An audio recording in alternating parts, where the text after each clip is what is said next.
Olá a todos. O nosso grupo ele ficou responsável por discorrer a respeito da instalação e aplicação do piso laminado. A primeira coisa que a gente precisa entender é o que é e para que serve o piso laminado. O piso laminado ele é uma aquisição versátil, sustentável e cheia de personalidade. Além disso, ele substitui a madeira de forma mais natural, uma vez que ele pode ter o mesmo efeito decorativo semelhante a ela. E além disso, ele é ótimo para evitar alergias à poeira, uma vez que ele não acumula sujeira sobre a sua superfície. Os materiais empregados para a instalação do piso laminado são, primeiro, a manta, que ela pode variar conforme ao tipo de contrapiso onde ela vai ser instalada. O primeiro tipo de manta é a manta lisa, que ela serve para contrapisos cimentados. O segundo tipo de manta é a manta ventilada, que ela é indicada para pisos térreos de madeira, pedra, cerâmica ou vinil. E o terceiro tipo de manta é a manta acústica, que ela é usada para pisos não térreos de apartamentos, uma vez que ela contribui para a redução de barulhos. O segundo tipo de material empregado são os espaçadores de 1,5 cm, que eles deverão ser colocados ao longo da parede para deixar espaços para a dilatação do piso. O terceiro tipo de material empregado são os perfis, que eles são usados para dar acabamento à colocação do piso laminado. E existem os perfis em forma de T, que eles devem ser utilizados em todo o vão de portas e a cada 8 metros quadrados, o perfil piso-parede como alternativa ao rodapé e o perfil redutor em áreas frias e na passagem entre ambientes com desníveis. E também existem a cantoneira ou cordão, junto a armários embutidos ou móveis de alvenaria. O quarto material empregado são os rodapés e cola para rodapé. E o quinto material empregado são as ferramentas utilizadas, entre elas a trena, o esquadro, a fita adesiva, o estilete, a serra circular ou serrilha manual ou ainda a serra para esquadria, o bloco batente, o martelo de borracha, o ferro em S, o prego sem cabeça e os lápis. E os EPIs utilizados pelos funcionários são o capacete de segurança, os óculos de segurança, a máscara filtradora, as calças compridas, os calçados fechados e camisa ou camiseta.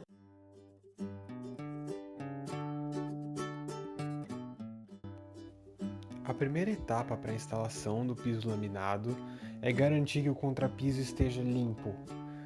Isso inclui retirar o piso anterior e varrer o contrapiso com a intenção de não deixar pó, não deixar nenhuma peça maior que possa vir a comprometer a instalação das réguas. Após a limpeza do contrapiso, realizamos a instalação da manta. A manta tem como função reduzir a umidade, é capaz de reduzir ruído e também é capaz de corrigir pequenas imperfeições do contrapiso.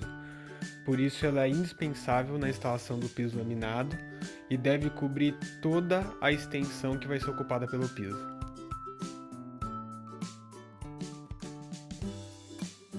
Após a instalação da manta, iniciamos a instalação das réguas. A primeira régua teve um de seus conectores raspado para que pudesse ser posicionada próxima à parede, e nós a posicionamos utilizando sapatas que garantiram que essa peça estivesse a uma distância segura da parede. O processo de instalação de uma régua se dá primeiro pelo encaixe lateral e depois pelo encaixe posterior. O encaixe lateral se dá com a régua que está sendo fixada em ângulo com a régua já fixa, de forma a facilitar o encaixe. Para o encaixe posterior, geralmente se utiliza uma régua ou um pedaço de régua que garanta que a régua que se busca fixar está alinhada com a régua posterior. Após isso, com o auxílio de um martelo e de um amortecedor, se golpeia a régua que se busca fixar até que o encaixe ocorra. Esse é o método mais fácil para a fixação de uma régua, mas infelizmente ele não pode ser utilizado em cantos e quinas onde não há espaço para a utilização do martelo. É muito provável que ao final de uma fileira de réguas seja necessário realizar um corte.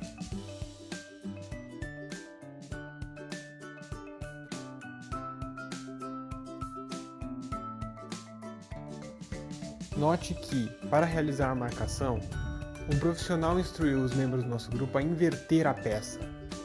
Isso se dá devido ao fato de que os encaixes são do tipo macho e fêmea. E se e se a peça for marcada da forma que seria encaixada caso não tivesse que ser cortada, o corte será realizado de forma a eliminar a parte com o encaixe desejado, o que tornaria a peça inútil.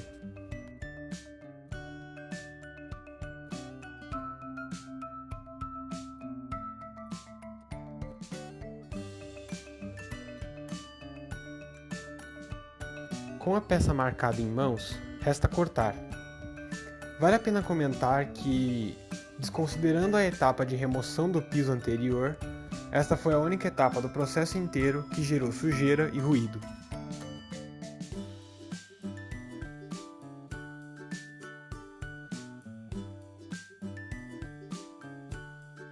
Ao final de uma fileira de réguas, não há espaço para a utilização de um martelo da mesma forma que foi anteriormente explicado.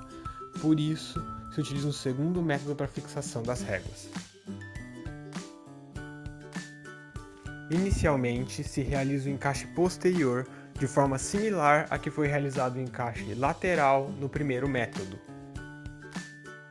Tendo fixado a régua no encaixe posterior, se utiliza o martelo e o amortecedor para realizar a fixação lateral da régua.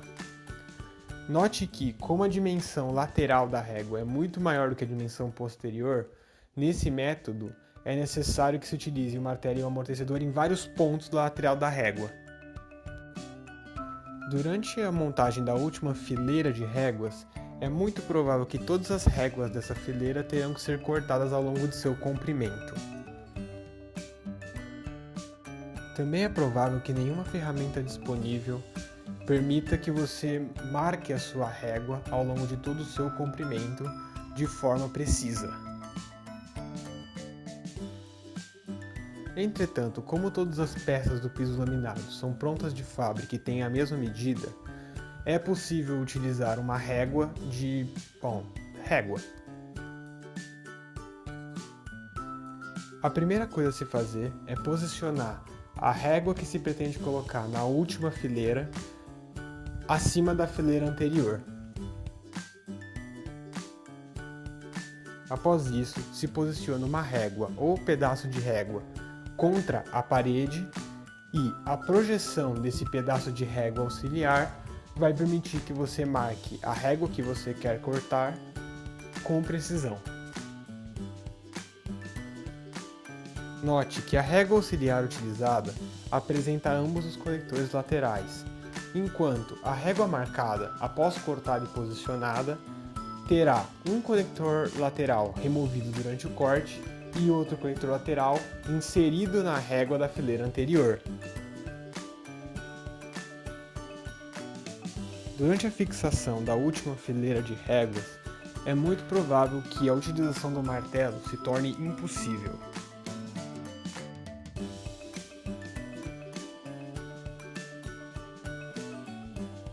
Portanto, para a fixação da última fileira, é necessário que se utilize uma terceira ferramenta, uma pequena alavanca muito parecida com um pé de cabra.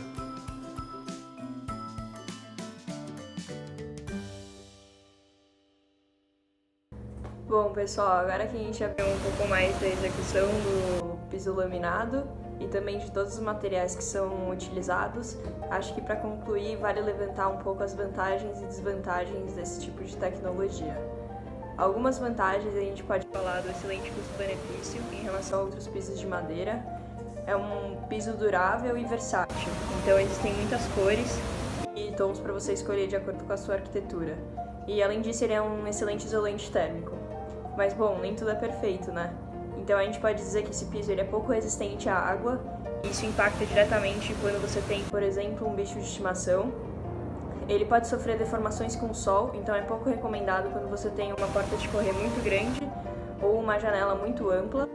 E é pouco resistente a ruídos de impacto, então, por exemplo, andar de salto alto pode ser que incomode o vizinho de baixo, e é pouco recomendado para prédios que não têm muita tecnologia de isolação acústica.